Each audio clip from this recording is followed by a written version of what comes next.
ब्रह्ममुरारिसुरार्चितलिङ्गं निर्मलभासितशोभितलिङ्गम्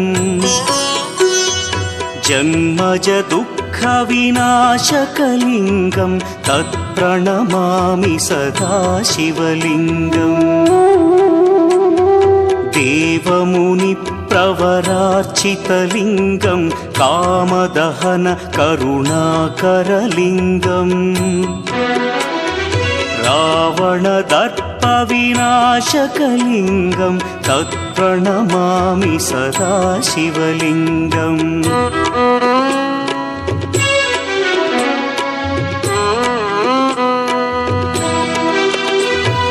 सर्वसुगन्धसुलेपितलिङ्गं बुद्धिविवर्धनकारणलिङ्गं सिद्धसुरासुरवन्द्यलिङ्गम्